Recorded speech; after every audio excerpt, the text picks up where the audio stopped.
Hello les amis, nous sommes le jeudi 6 août 2020 et vous êtes nombreux à me dire Sylvano, prends un peu de congé, repose-toi. Ouais, mais bon, la plupart de mes abonnés m'écrivent et sont inquiets, donc pour l'instant je crois que c'est un combat quand même assez lourd, hein. On vit, certains ne l'ont pas encore compris, un moment quand même assez incroyable. Et donc je me reposerai plus tard, vous inquiétez pas, peut-être les week-ends. On va parler dans cette émission de l'étude Discovery. On va revenir sur les 24 500 morts qui ont été calculés par François en moins si on avait adopté exactement les mêmes méthodes qu'en Allemagne. C'est quand même quelque chose d'énorme qui aurait dû faire pour moi la une de tous les journaux ce matin. De tous les médias, on devrait en parler. Quand même, on parle de 24 500 morts en moins. On ne parle pas sur un total de peu plus de 30 000, quoi, hein. On ne parle pas de 24 personnes, hein. Et on parlera aussi de recovery, mais vous êtes plusieurs à être inquiets des résultats positifs. Il y a une flambée. Alors avant, les médias présentaient le nombre de morts, le nombre de rentrées en réa, ça chute, il y a presque plus de morts. En réa, ça chute, ça continue de chuter, hein. Et donc les cas sont positifs parce qu'on teste. On aurait dû tester pendant l'épidémie, ce qu'ont fait plein de pays. On va le revoir. Et nous, on teste maintenant, donc forcément, on trouve des cas. Et donc, il y a une étude qui a été faite. Êtes-vous contagieux si vous avez un résultat de test PCR positif pour Covid-19? Parce qu'effectivement, l'essentiel, c'est de savoir si vous êtes contagieux, pour vous, pour vos amis, pour votre famille, pour vos proches, et ainsi de suite, hein. La détection par PCR des virus est utile tant que sa précision peut être comprise. Elle offre la capacité de détecter l'ARN en quantité infime, mais si cet ARN représente un virus infectieux, peut ne pas être clair. Au cours de notre examen des preuves ouvertes de la transmission orofécale de Covid-19, nous avons remarqué que peu d'études avaient tenté ou rapporté de cultiver le virus SARS-CoV-2 vivant à partir d'échantillons humains. Cela nous a surpris, car la culture virale est considérée comme un étalon or ou un test de référence par rapport auquel tout test d'index de diagnostic pour les virus doit être mesuré et calibré pour comprendre les propriétés prédictives de ce test. En culture virale, les virus sont injectés dans la lignée cellulaire du laboratoire pour voir s'ils causent des dommages cellulaires et la mort, libérant ainsi tout un ensemble de nouveaux virus qui peuvent continuer à infecter d'autres cellules. Par conséquent, nous avons examiné les preuves issues d'études rapportant des données sur la culture ou l'isolement viral, ainsi que sur la réaction en chaîne, transcriptase polymérase inverse, pour mieux comprendre comment les résultats de la PCR reflètent l'infectivité. Alors, je vous laisse, comme en mon habitude, la totalité du document dans le descriptif de l'émission. C'est très complexe, mais donnez-la à votre médecin, hein. Et on va arriver rapidement à la conclusion quand même. Ce problème de détection est omniprésent pour la détection des virus ARN. L'ARN viral du SARS-CoV, du MERS, de la grippe Ebola et du virus Zika peut être détecté longtemps après la disparition du virus infectieux. Le système immunitaire agit pour neutraliser le virus et prévenir d'autres infections, alors qu'un stade infectieux peut durer une semaine environ parce que l'ARN inactivé se dégrade lentement avec le temps.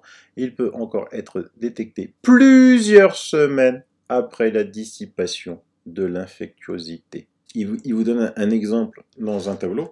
Je vous rappelle quand même que ce virus, 80% des gens qui l'ont eu n'ont rien eu, ou alors une petite grippette, ou alors un petit état de refroidissement, un petit rhume, d'autres rien du tout, et que 20% ont eu soit une grippe vraiment carabinée, soit 5% ont été admis en réanimation, et parmi ces 5%, c'est une majorité de personnes âgées, avec en majorité d'autres pathologies. Ça, je ne cesse de le répéter, mais 80% ont été asymptomatiques au virus. Il ne faut pas croire que vous avez le virus, vous allez mourir. Déjà, vous avez 80% de chances de n'avoir aucun symptôme. Et donc, la détection par PCR des virus est utile tant que ses limites sont comprises, bien qu'il détecte l'ARN en quantité infime, et il faut faire preuve de prudence dans les résultats, car ils ne détectent souvent pas de virus infectieux. Que pouvons-nous conclure? Ces études ont fourni des données limitées de qualité variable selon lesquelles les résultats de la PCR en soi sont peu susceptibles de prédire la culture virale à partir d'échantillons humains. Une attention insuffisante peut avoir été accordée à la relation entre les résultats de la PCR et la maladie. La relation avec l'infectiosité n'est pas claire et plus de données sont nécessaires à ce sujet. Si cela n'est pas compris, les résultats de la PCR peuvent conduire à des restrictions pour de grands groupes de personnes qui ne présentent pas de risque d'infection. Les résultats indiquent que des seuils de charge d'ARN viral doivent être utilisés pour comprendre qui est infectieux, l'étendue de toute l'épidémie et pour contrôler l'admission. Donc vous avez vu? Allez, je vous donne quelques petites nouvelles très bonnes de nos amis belges. Je vous en avais déjà parlé hier, dans mon émission d'hier. Est-il légal d'imposer aux citoyens des obligations sanctionnées par des peines d'amende ou d'emprisonnement? La réponse est en grande partie négative. En effet, s'agissant de la possibilité d'infliger des sanctions de ce type, l'article 22, alors je vous rappelle qu'on est en Belgique, de l'arrêté ministériel renvoie aux autres articles que je ne connais pas, la loi belge. En rejetant ce 5 août la demande introduite contre l'État belge et la région wallonne en vue de les contraindre à ordonner des tests de dépistage à l'aéroport de Charleroi pour les passagers revenant d'une zone rouge, le juge des référés au tribunal de première instance francophone de Bruxelles en a profité pour administrer en passant une volée de bois vert aux autorités belges à propos des multiples atteintes portées à l'état de droit. Extrait. L'insécurité juridique est complète, car les règles changent sans cesse, les atteintes à la vie privée sont multiples et loin d'être toujours justifiées en droit. Les voyageurs de retour de l'étranger sont fichés même s'ils ne reviennent pas d'une zone à risque.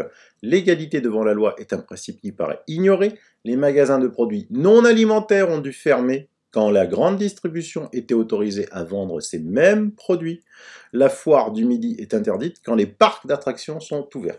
C'est exactement ce qui s'est passé en France. On a fermé les petits magasins et la grande distribution, lieu où il y a le plus de virus au mètre cube, était grand ouvert.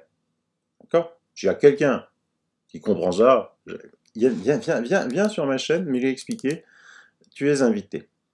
En somme, à l'heure actuelle, tout citoyen agissant en tant qu'être libre et responsable a sans aucun doute le devoir moral de se comporter de façon prudente et respectueuse d'autrui, mais compte tenu de l'impéritie de l'État belge et du peu de cas qu'il aurait fait du principe de l'égalité, il n'en a aucunement l'obligation juridique puisqu'une obligation n'est telle que si elle est assortie d'une menace de sanction et que, en l'occurrence, cette menace, la sanction pénale, est manifestement invalide. Si un citoyen immoral se faisait verbaliser pour violation d'une des obligations autres qu'une interdiction de déplacement, il aurait dès lors intérêt, puisque nous le supposons immoral, à ne pas acquitter l'amende que les forces de police l'inviteront à payer et à se laisser poursuivre devant le tribunal de police, devant lequel il pourra plaider l'illégalité de la mesure qu'on veut lui infliger. Dès lors, de deux choses l'une, ou bien le gouvernement se borne à des recommandations non contraignantes en tablant sur la responsabilité des citoyens, ou bien il se décide enfin à respecter un tant soit peu l'état de droit, par exemple en faisant voter de toute urgence une loi conférant formellement au ministre de l'Intérieur et au bourgmestre le pouvoir d'imposer de telles mesures assorties de sanctions pénales. Toutefois, cette loi ne pourra agir rétroactivement et devra elle-même respecter les exigences de la Constitution et de certaines conventions internationales. À défaut, il sera doublement coupable pour sa gestion erratique de la pandémie et pour sa désinvolture envers l'état de droit démocratique. Voilà, si moi j'avais dit ça, j'aurais été traité de complotiste. Là maintenant, c'est quand même un tribunal et des juges, ils vont être traités de complotistes ou quoi, hein? Ça c'est fou ça. Allez, bravo, bravo! Ça se lève partout dans le monde, je vous avais déjà dit. Pendant ce temps-là, allez, un petit... en France, regardez ça, les Échos ont choisi une photo de cercueil pour annoncer qu'il y a 1039 cas testés aujourd'hui. Terrorisme psychologique et maintien de la psychose. Et voilà. Ben, alors franchement, les Échos, quoi. Ah, franchement, des cas positifs, quoi. On vient de le voir, on peut être positif sans être... on peut être positif en étant asymptomatique, on peut être positif sans être contagieux, et vous mettez des cercueils, et vous vous dites journaliste, non mais franchement, changez de métier. Ça bouge en Italie, il n'y a plus que, il n'y a pas Sara Cugnale, que je vous ai déjà présenté, Vittorio Sgarbi ne sont pas seuls. Là, les députés de la majorité, même s'il n'y a pas tout le monde en ce moment, parce qu'on est au mois d'août, hein, Cosa nascondete, ça veut dire qu'est-ce que vous nous cachez? Ça y est, ça se réveille. Enfin, enfin, qu'est-ce que vous nous cachez? Ce qu'il y a de bien en Italie, c'est qu'il y a une vraie opposition, hein. C'est-à-dire que si on prend Salvini, Meloni, le groupe de Berlusconi, ils sont largement des 50% s'il y avait un nouveau vote, hein. Et donc on pousse le président Mattarella au vote pour enlever les gauchistes qui sont au pouvoir à la solde de l'État profond. Donc c'est bien que ça bouge. Enfin, parce qu'en France, il n'y a aucune opposition. Alors là, franchement, devant Macron, c'est le néant absolu. Réélection en 2022 assurée à ce rythme-là.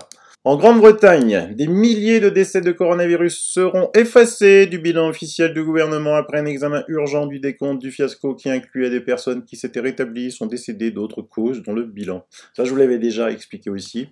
Hein, vous êtes testé, je sais pas moi, en mars, positif au Covid.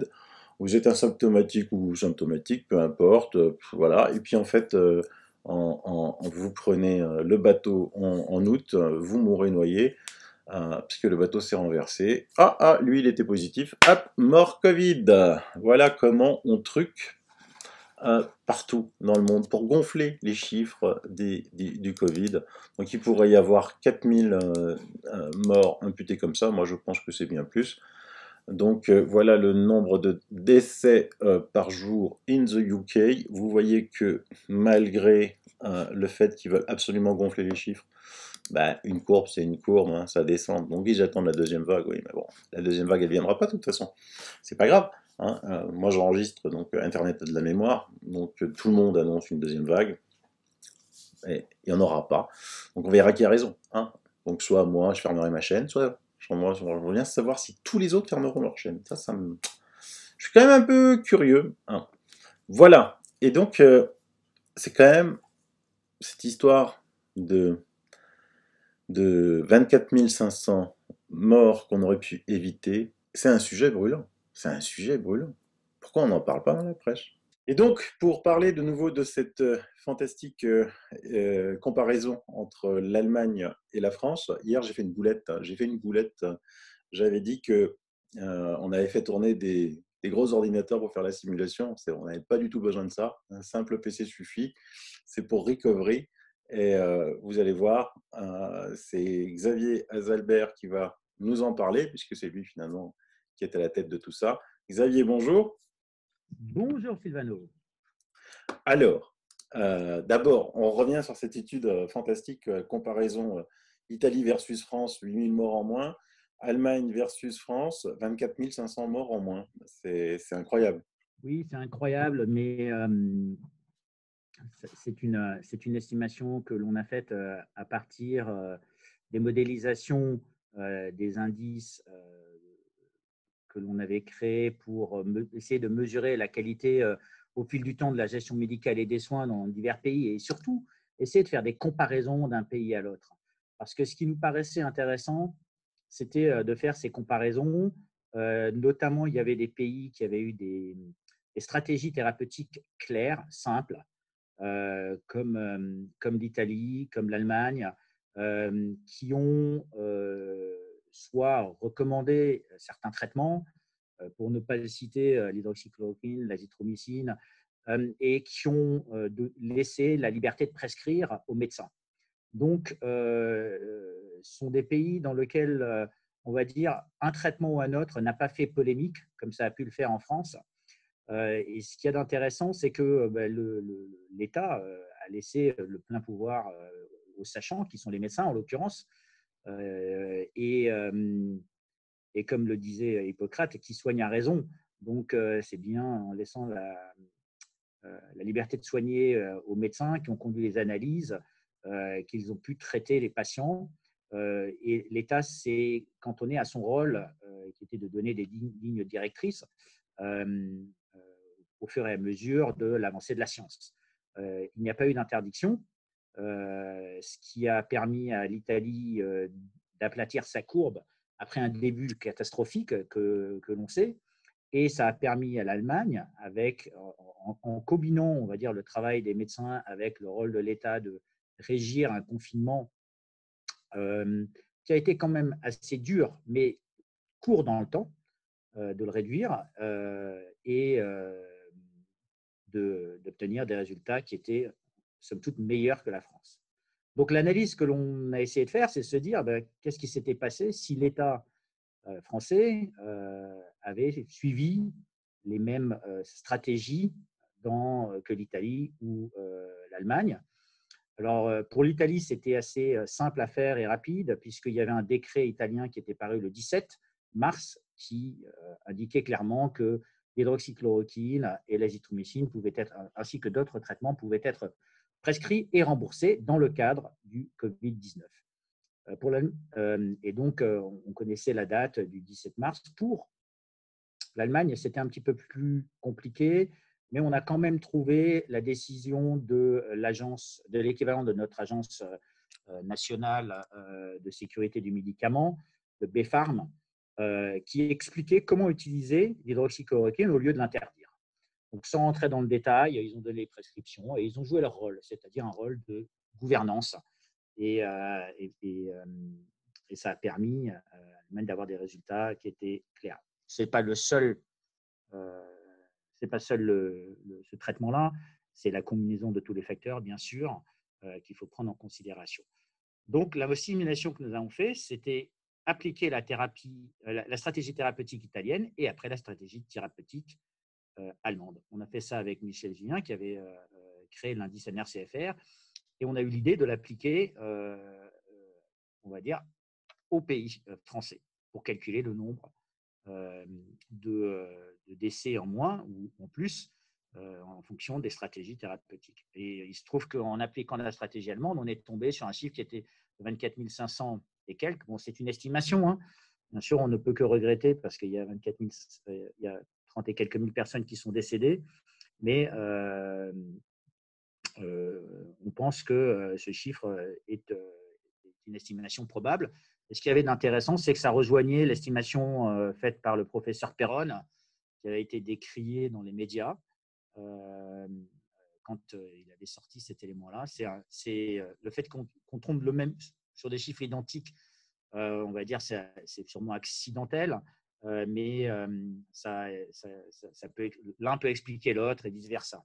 Voilà. Il ne faut pas y voir plus d'éléments là-dedans. Donc, on a mesuré cet impact de la stratégie des soins à l'allemande en France et voilà les chiffres que ça nous a donnés. Et donc, vous avez publié ça hier. Est-ce que normalement, ça devrait faire les gros titres de toutes les unes, de tous les médias, de tous les journaux, de toutes les radios? Est-ce qu'on en a entendu parler? Non, on n'en a pas entendu parler, d'ailleurs à mon grand regret. Ceci dit, ce genre d'article prend du temps. Tout d'abord, ça intéresse, on va dire, ceux qui sont plus à la pointe de l'information, ceux qui sont plus à la recherche. Et il faut dire que les Français sont en pleine vacances.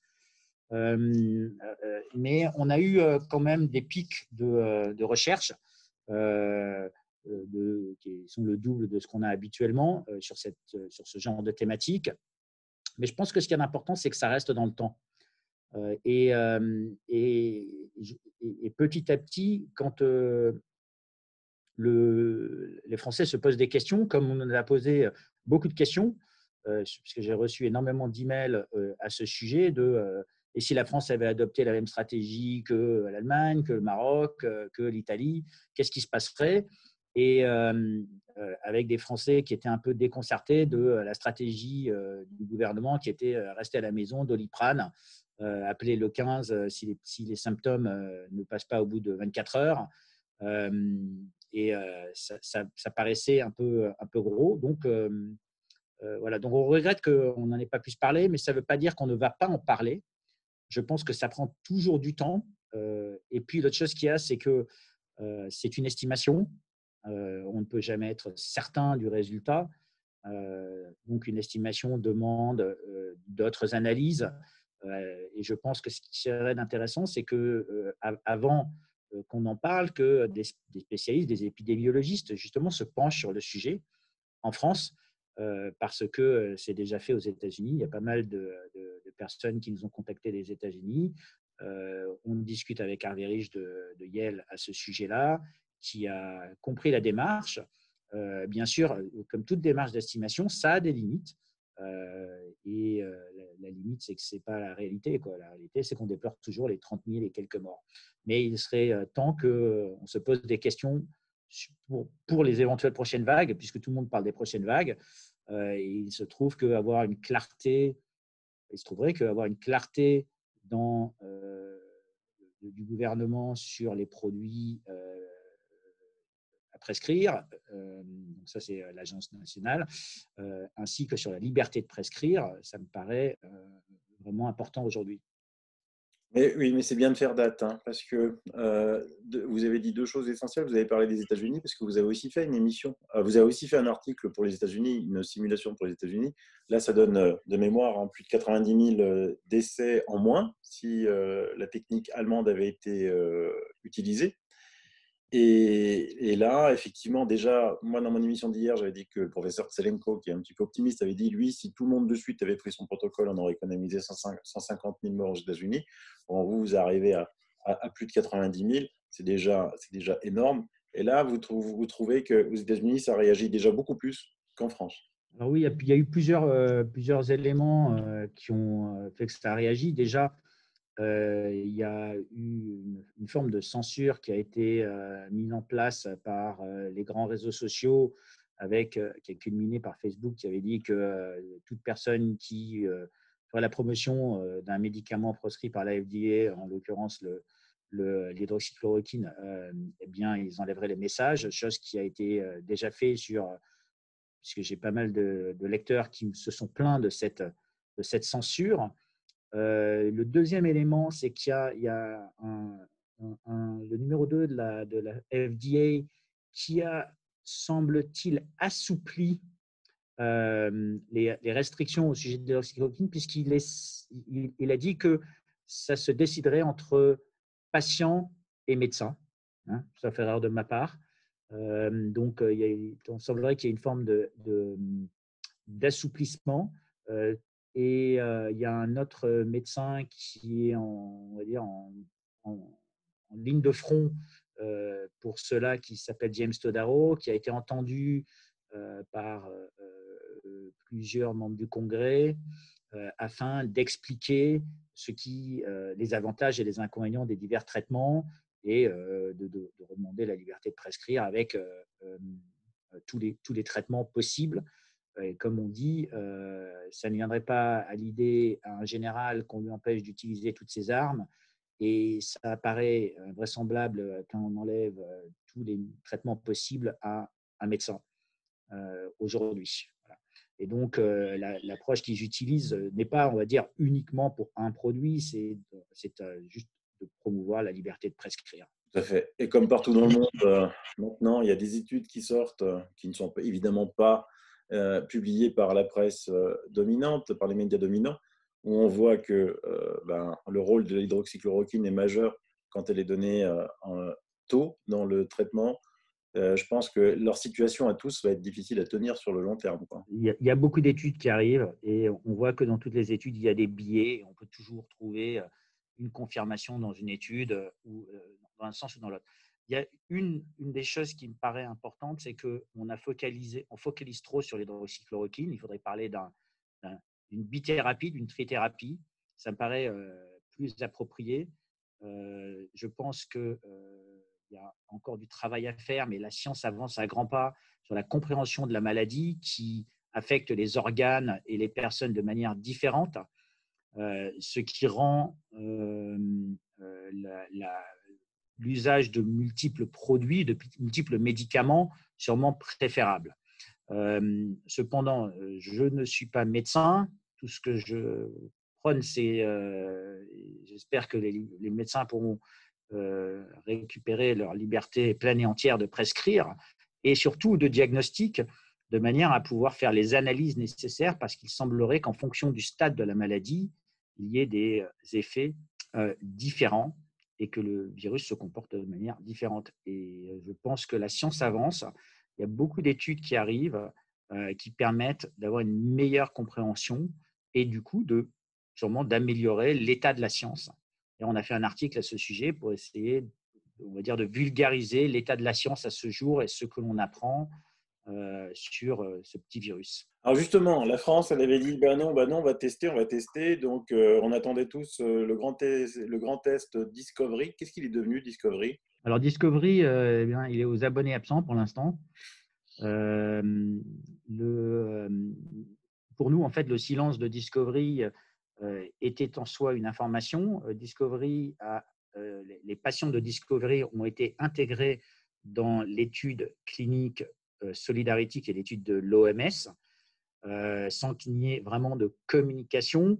Ça pose question parce qu'il y avait des dosages d'hydroxychloroquine qui étaient différents.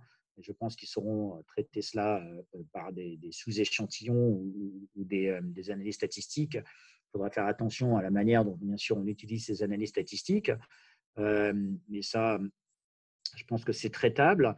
Le deuxième point qui nous a paru important dans le silence de Discovery, c'est qu'à aucun moment on a dit que l'hydroxychloroquine était nocive, alors que ça a été décrié dans beaucoup de communications diverses et variées.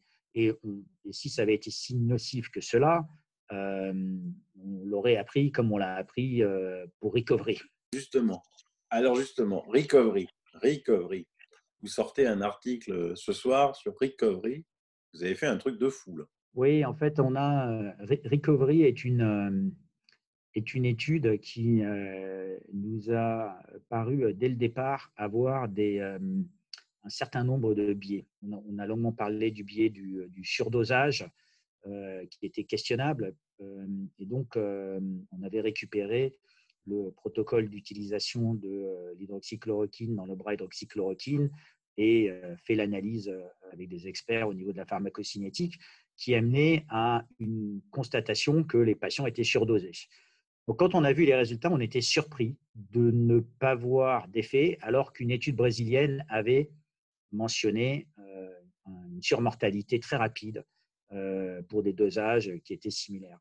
Un autre point qui nous avait intéressé, c'est que l'Inde avait alerté l'OMS au sujet de ce surdosage. Et cette alerte, venant d'une ancienne colonie du Royaume-Uni, nous avait paru un peu surprenante puisqu'elle n'a pas été suivie d'effet. Donc, on a travaillé sur cette étude en la regardant de près. J'avais interviewé Martin Landré qui avait confirmé le dosage en disant que c'était basé sur une analyse pharmacocinétique. Et on a récupéré un document, l'annexe 2 de la pharmacocinétique de l'hydroxychloroquine, qui nous a paru invraisemblable en termes d'analyse pharmacocinétique, à quel point on s'est posé la question de si ce n'était pas un étudiant de première année qui l'avait écrit, tellement on avait l'impression qu'ils avaient confondu des métriques pour en arriver à ce sujet-là. On ne s'est pas arrêté là.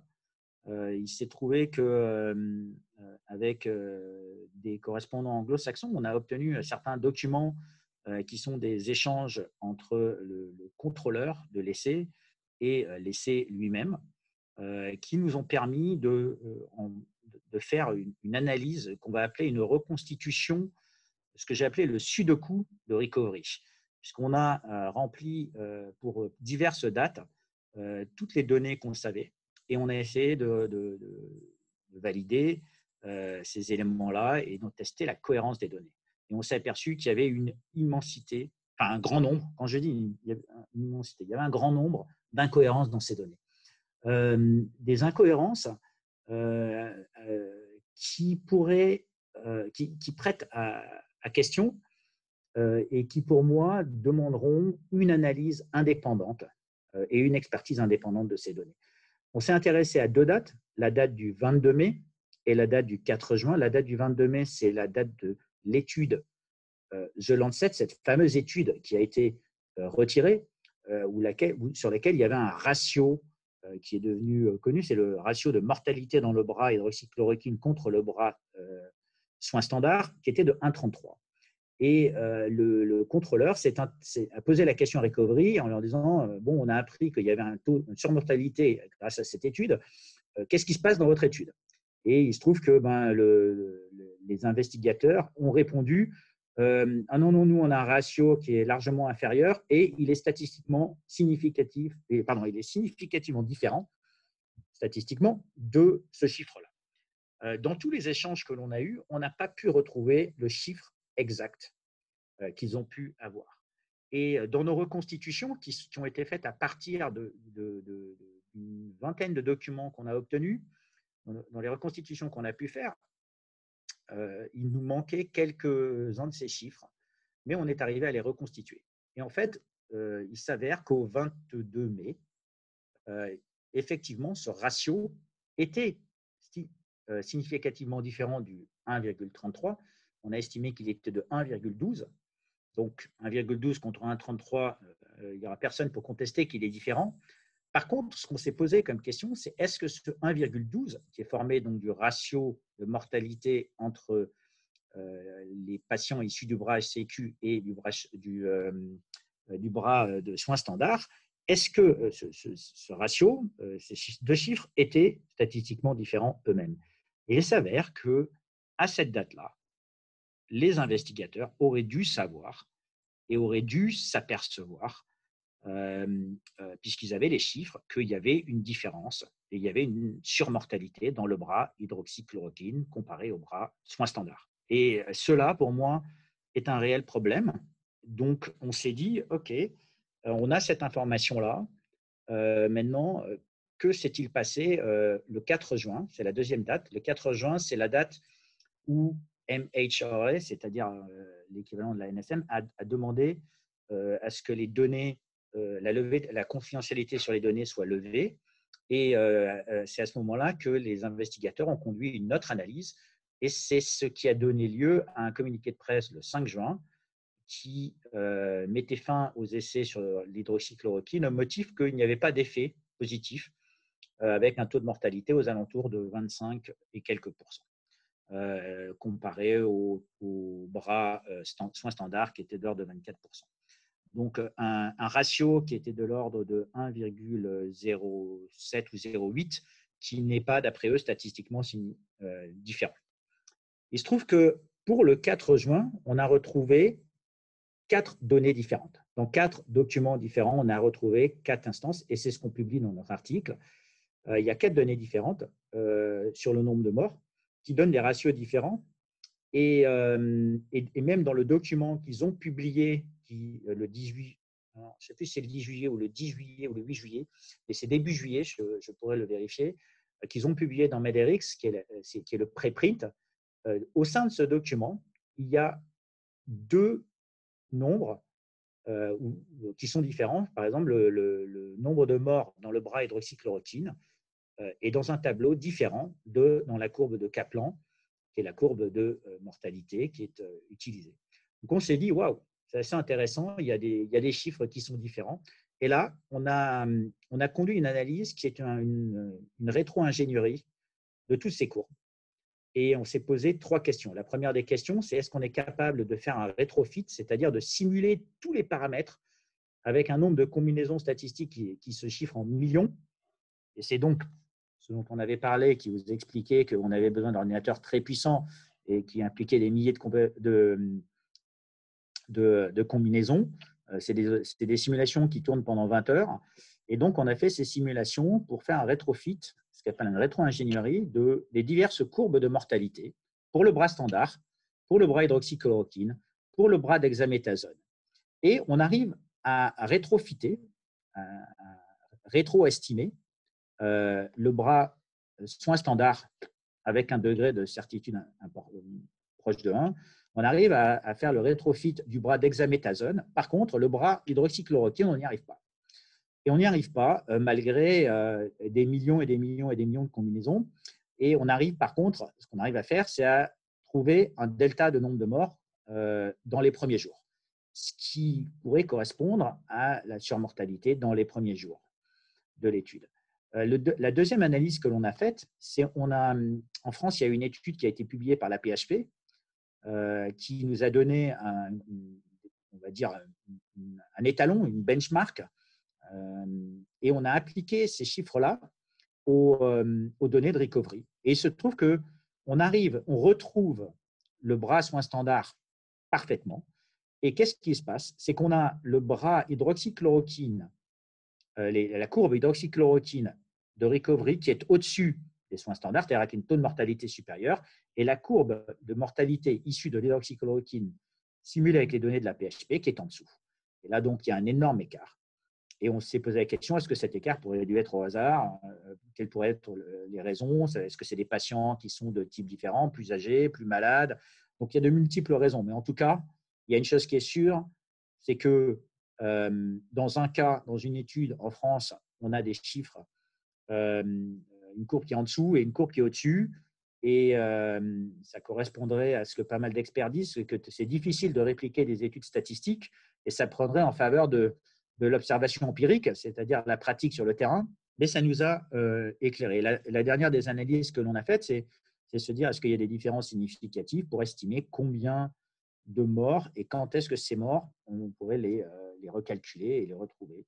Et on en arrive à la conclusion qu'il y a quelque chose qui cloche. Il y a vraiment quelque chose qui cloche et c'est pour ça qu'on pense qu'il serait très utile et important qu'il y ait une étude indépendante qui soit faite avec les données, sur ces données, parce que ces incohérences nous poussent à dire que qui est faute, on ne sait pas si elle est volontaire ou involontaire, ce n'est pas à nous d'en juger.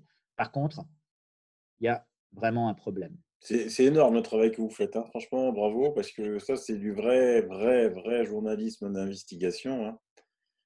Je sais pas comment vous faites parce que là, moi, j'arrive plus à suivre, hein, vous présenter les dossiers que vous faites parce qu'ils sont tous très intéressants et ils sont tous très intéressants à lire. Par contre, là, cette découverte sur Recovery est plus qu'inquiétante. Je ne veux pas utiliser le mot inquiétant. Je pense que ce qu'il y a d'important, c'est de se dire que dans la science, on avance et qu'il faut faire attention sur la manière dont cette science est utilisée. Et que ici, il me semble qu'il y a pas mal de science qui est utilisée à mauvais escient. Je pense qu'un audit indépendant est nécessaire pour confirmer si jamais c'est de quelle nature est la faute, quoi. Parce que ici, je pense qu'il y a faute. Voilà. Et les diverses analyses, au bout d'un certain temps, incohérence plus incohérence plus incohérence, on est d'accord que corrélation ne donne pas causalité, mais en tout cas, au bout d'un grand nombre d'incohérences, ça fait beaucoup. Et ici, j'aimerais voir les données tout bonnement et simplement. J'aimerais comprendre pourquoi le 22 mai, on n'a pas posé la question du ratio qui existe entre le bras HCQ et le bras SOC, qui est une question très simple et qui me paraît tellement évidente. Et je pense que n'importe quel expert indépendant, c'est la première des questions qu'il poserait. Donc, je pense que l'étude MERA, l'étude du Lancet, elle a fait beaucoup de mal. Il y a une forme d'aveuglement, peut-être de l'aveuglement de tout le monde, un aveuglement collectif. En tout cas, tout état de cause, si c'est un aveuglement collectif, eh bien, on a raté quelque chose. Si c'est fait à mauvais escient, eh bien, là c'est un autre problème. Oui, justement, parce qu'avec Donc, donc, je pense que les analyses que l'on fait, vous m'avez posé une question qui est intéressante. Et comme j'ai dit, François est aujourd'hui devenu un média collaboratif. On travaille avec beaucoup d'experts, beaucoup de gens qui nous ont donné du temps. J'avais expliqué la dernière fois dans notre entretien que c'était un peu la mode associative, c'est-à-dire ce sont des gens qui ont une expertise très pointue dans un domaine. Donc le rétro-ingénierie a été fait avec une autre personne. C'est nous qui avons fait l'analyse on va dire, des deltas en travaillant avec cet ingénieur biostatisticien qui a fait le rétrofit. Et ce qu'il y a d'intéressant, c'est qu'on va essayer de continuer dans cette optique et c'est ça qui nous permet de faire des analyses poussées, des analyses qui sont différentes de ce que l'on voit habituellement. On essaye de les vulgariser au plus que possible.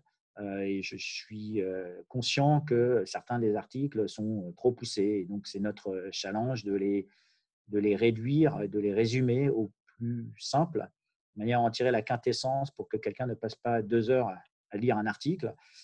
Donc, notre challenge, c'est bien sûr de faire un meilleur travail d'édition, de rédaction, parce que je pense que le travail de journalisme et d'investigation et d'enquête On va même un petit peu plus loin. Là, on est en train de quasiment faire de la science. Mm. C'est vrai. Et quand vous dites étude du Lancet, aujourd'hui, avec tout ce que l'on sait, le 6 août 2020 de la société Surgisphère, est-ce qu'on peut encore parler d'une étude, franchement, et pas d'un complot? Moi, j'ai essayé de rentrer en contact avec Sapan Desai pour comprendre d'où venaient les données. J'ai encore essayé récemment. J'ai reparlé avec le docteur Mera, qui a eu la gentillesse de me répondre. Euh, ce qui m'importe aujourd'hui au sein de l'étude Mera, c'est avant tout l'impact que ça a eu.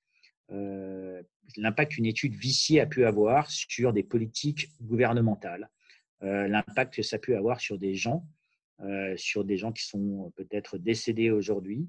En tout état de cause, cette étude, elle a eu un impact puisqu'on a suspendu toutes sortes d'études et d'essais à ce sujet. Et il y a des gouvernements qui ont même interdit la prescription d'hydroxychloroquine dans le cadre de ce médicament. C'est pour ça qu'on a fait cette étude avec Michel Julien pour mesurer essayer de mesurer l'effet de cette étude The Lancet. Et c'est comme petit à petit, on s'aperçoit qu'en regardant chacun des pays et en ayant l'historique réglementaire, sanitaire de ces pays, on arrive à en comprendre petit à petit les tenants et les aboutissants et d'essayer de les mettre dans des groupes de pays qui ont des taux de létalité qui sont inférieurs, des taux de létalité qui sont supérieurs, et d'essayer de comprendre. Ça prend du temps, tout ça. Ça prend du temps d'analyse. Ce sont des analyses qui sont souvent incomplètes et parcellaires. Donc, le problème de Surgisphère, on va dire, qui est la cause. Ce qui m'intéresse, c'est aujourd'hui la conséquence et de mesurer cette conséquence et d'essayer de l'étalonner pour qu'on apprenne de cette erreur et de cette étude viciée. Dans Recovery, ce qui m'a marqué, c'est dans je crois que c'est la vingtaine de documents que j'ai pu voir, cette étude était mentionnée quasiment dans tous les documents comme étant l'étalon. Ça a été, je n'ai pas pu voir ce qui s'est passé au sein de Discovery, puisqu'on n'a pas accès à ces documents-là, et j'aimerais bien avoir accès, mais en tout cas, le Freedom of Information Act en Grande-Bretagne nous permet d'avoir accès sous 20 jours à un certain nombre de documents. Encore faut-il qu'on sache vraiment quel document demander, parce que si on fait la mauvaise demande, eh bien, on fait chou blanc, tandis que quand on fait la bonne demande, eh bien, on obtient certains documents. Et on en produit un dans l'article, de manière à essayer de faire comprendre ces éléments. Il y a un autre point qui nous a marqué dans l'article et dans les échanges, c'est que le 23 mai, quand Recovery, quand les investigateurs écrivent donc à leur contrôleur et à l'Agence nationale, ils écrivent qu'ils vont faire une analyse pharmacocinétique supplémentaire pour essayer de mesurer la toxicité de l'hydroxychloroquine. Donc, c'était assez surprenant que plus de 2 mois après l'inclusion de l'hydroxychloroquine comme un produit dans cet essai, ils demandaient une analyse complémentaire. Ils expliquent qu'ils allaient la donner. Et ça nous a un peu surpris qu'à ce moment-là, on se pose ce genre de questions. Ce genre de questions doit se poser avant de faire ces essais, puisqu'on fait des essais grandeur nature sur des patients. Donc, beaucoup d'incohérences, pas mal de travail, et on continue. Eh bien, bravo, Xavier, bravo à François. On va mettre dans le descriptif de l'émission encore ce nouvel fabuleux article sur l'étude Recovery.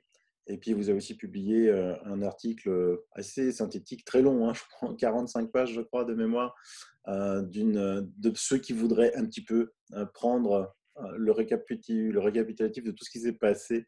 C'est un article d'un auteur brésilien. Oui, c'est une tribune d'un auteur brésilien. Alors, c'est une tribune, donc la rédaction et François, en tant que directeur de la publication, j'ai trouvé que ce qu'il y avait d'intéressant, c'était d'avoir la perspective d'un étranger. On ne peut pas être d'accord avec tout ce qui est écrit dedans, on ne peut pas cautionner tout ce qui est écrit dedans, mais étant donné qu'on a observé qu'il y avait eu beaucoup de censure, je trouvais que c'était important de donner voix à tout le monde, comme on l'a fait. On a donné voix à des gens qui étaient pour les masques, contre les masques, des soignants. On a proposer des tribunes à des médecins qui étaient urgentistes, qui étaient contre l'hydroxychloroquine ou contre les traitements, pour qui l'étalon or ou la règle d'or, c'est l'essai clinique randomisé. Et ceux-là ont décliné notre proposition. Toujours est-il que l'objectif que l'on a, c'est de donner voix à tout le monde. Et quand ils refusent, ils refusent, mais c'est de leur fait, c'est pas du nôtre. Donc on ne prend pas la censure, et on ne la pratique pas, ni la désinformation sélective, dont on a fait l'objet avec un article de NewsGuard. Ce qu'on essaye de faire, c'est de tenir les gens au courant de l'information et de la science telle qu'elle est faite aujourd'hui, en interviewant les gens et en faisant des analyses nous-mêmes. Mais le médecin urgentiste là, qui vous a dit que la règle d'or, c'était l'essai randomisé, c'est la règle d'or écrit où, depuis quand? C'est peut-être l'objet d'un autre débat qui dépasse, on va dire, notre entendement à vous et moi. Je pense que ça serait peut-être même bien que sur votre chaîne, vous ayez deux médecins, un médecin qui pratique l'expérience empirique et un autre, d'avoir un débat. À un moment ou à un autre, il sera temps d'avoir un débat, parce que je pense que moi, je ne suis pas contre du tout l'essai clinique randomisé. Je pense que c'est un outil de science, comme beaucoup d'outils en science, et qu'un outil, c'est un peu comme un thermomètre ou un pH-mètre. Tout outil mal calibré, eh bien, peut donner, donc mal calibré, c'est-à-dire avec des mauvaises hypothèses, pourra donner de mauvais résultats ou pas les résultats escomptés. Surtout au moment où une maladie on est en pleine phase d'apprentissage sur cette maladie, et que sa connaissance ou l'état de sa connaissance n'est pas stabilisé. Et c'est un risque que l'on prend d'inclure des patients, peut-être les différenciant pas plus au départ, et de moyenner. La moyenne est un indicateur qui, comme son nom l'indique, c'est une moyenne.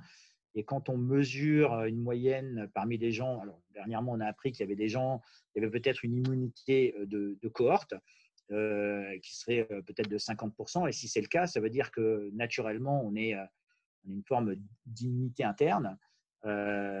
Certains individus sont plus avantagés par rapport à la maladie que d'autres. Et du coup, leur donner un traitement plutôt qu'un autre n'aurait pu avoir aucun effet sur ces individus-là. Et donc, l'usage de la moyenne, il faudrait regarder vraiment ceux qui en ont besoin. Et c'est là où l'essai clinique démontre ses limites. Dans l'inclusion, parce que tous ces outils sont des méthodes, et il ne faut pas contester la méthode, il faut bien sûr contester les hypothèses qu'on fait dans cette méthode, en utilisant cette méthode. Xavier, je ne cesse d'inviter depuis à peu près 2 mois sur mon émission, régulièrement, pas tous les jours bien sûr, des médecins pour me prouver que la stratégie Doliprane maison SAMU est la bonne, des médecins pour m'expliquer que le confinement sauvait des vies, des médecins anti-hydroxychloroquine venant m'expliquer pourquoi. J'ai jamais personne qui veut venir. Et tout ce qu'on a en face, c'est t'es un conspirationniste, un complotiste, t'es extrême droite, tu es antisémite, tu es raciste, tu es négationniste, et hier a été rajouté, tu es un nazi. Voilà. À partir de là, c'est difficile, quoi. Donc, eux, tout ce qu'ils ont, c'est ça. Ah, Sylvain Trotha, lui, il pense que bidule, machin chouette, regardez ses anciennes émissions, alors que toutes mes émissions sont sourcées. Oui, alors, bon, pour la notion du positionnement et de la perception, ce qu'il y a pour moi d'important à voir, c'est dans la liberté de la presse, c'est d'avoir les divers points de vue et que les citoyens puissent avoir les divers points de vue, les pour, les contre. Et il se trouve que, on va dire, dans les médias mainstream, on a, enfin, du moins les citoyens ont l'impression que l'information qui est donnée est que d'un seul côté. C'est-à-dire, on va dire, on ne présente que les études qui auraient des résultats négatifs contre l'hydroxychloroquine, et ce qui pose question, puisque quand il y a des études qui ont un résultat positif, et c'est ça qui alimente cette idée de complotisme ou de contre-vérité. L'approche que l'on a eue était de dire regardons toutes les études et surtout, écoutons un peu les médecins.